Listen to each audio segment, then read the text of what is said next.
Persentasi suara formulir model C hasil KWK di laman Sirekap KPU dari TPS Kabupaten Banjar sudah 34,17%. Selisih suara di Kabupaten Banjar berdasar data Sirekap KPU cukup signifikan, yaitu 59.438 milik paslon 01 berbanding 35.202 milik paslon 02. Bahkan Barito Kuala perolehan suaranya cukup jauh antara paslon 1 dengan paslon 2.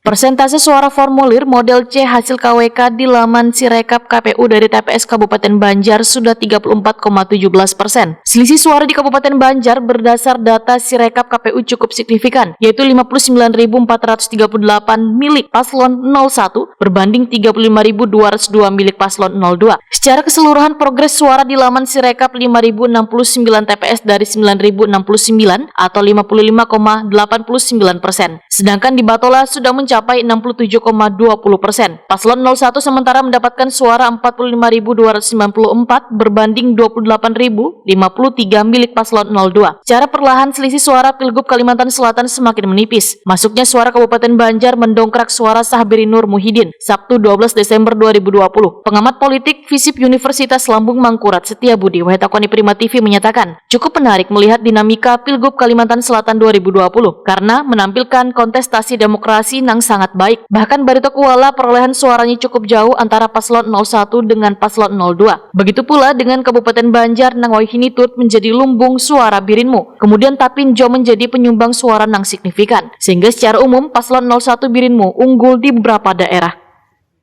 Ini menarik ya, pemilihan gubernur Kalimantan Selatan 2020 ini menampilkan satu kontestasi demokrasi yang sangat baik, karena kita melihat betapa masyarakat, partisipasi politik masyarakat Kalimantan Selatan yang sangat tinggi. Itu yang pertama. Yang kedua, kalau kita mengamati dari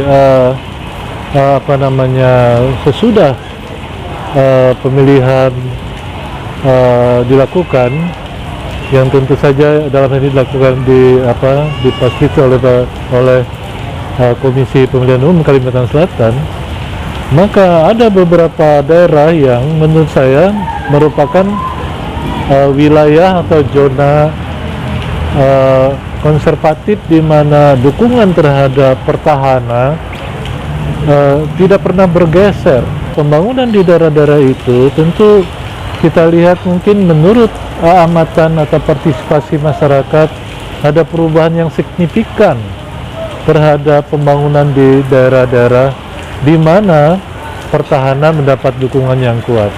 Katakanlah misalnya di Barito Kuala, itu daerah yang sejak 2015 Golkar selalu menjadi unggul dan tetap mempertahankan pilihannya terhadap calon gubernur pertahanan nomor urut nomor 1. Nah,